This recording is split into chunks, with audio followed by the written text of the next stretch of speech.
आज दिनांक 19 जून. आजच्या प्रवचनाचा विषय मी कोणीतरी आहे ही वृत्ती घातक.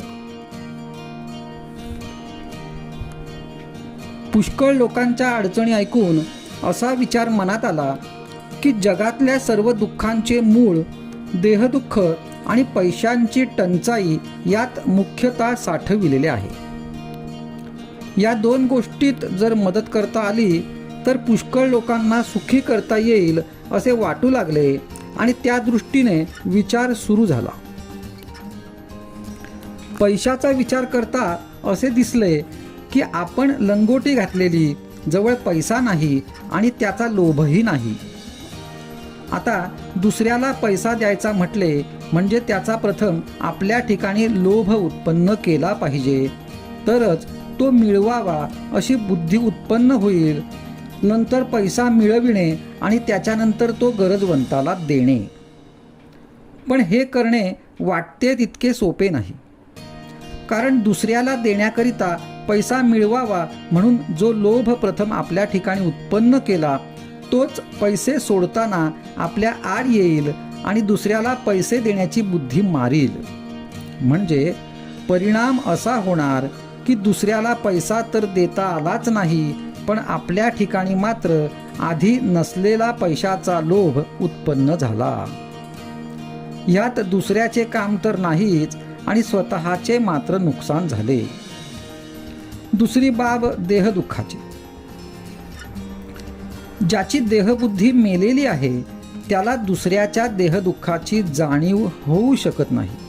म्हणजे दुसऱ्याचे देहदुःख नाहीसे करावे अशी बुद्धी होण्याकरिता स्वतःच्या ठिकाणी देहबुद्धी जागृत करावी लागेल.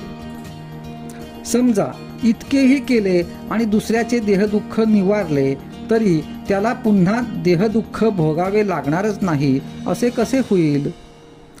आज झालेली पोटदुखी बंद केली तरी कालांतराने त्याला ताप किंवा इतर आजार येणारच नाही असे कसे होऊ शकेल? म्हणजे देहदुःख कायमचे टाळता येत नाही आणि पैसाही देता येत नाही. अशाने जगाला सुखी तर करता येत नाहीच, पण आपल्या स्वतःच्या ठिकाणी मात्र नसते दोष उत्पन्न केल्यामुळे स्वतःची अवनती केल्यासारखे होऊन नुकसान मात्र पदरात पडते. म्हणून रामाची प्रार्थना केली की असल्या गोष्टी करण्याची शक्ती आणि बुद्धी मला देऊ नकोस. बालपणाची सरळ वृत्ती नाहीशी व्हायला दोन मोठी कारणे आहेत. एक पैसा आणि दुसरे विद्या. दोन्हींपासून मी कुणीतरी श्रेष्ठ आहे ही वृत्ती उत्पन्न होते आणि ती घातक असते. मी कुणीतरी आहे असे वाटण्यापेक्षा मी कुणाचा तरी आहे असे वाटणे हिताचे आहे. जगातले अत्याचार, अनिती, अधर्म, असमाधान या सर्वाचे कारण हेच की मनुष्य जास्त लोभी झाला आहे. देवाची ज्याच्यावर कृपा आहे त्याला तो पोटापुरता पैसा देतो, पण ज्याची परीक्षा पाहायची त्याला भगवंत जास्त पैसे देतो. आजचा सुविचार.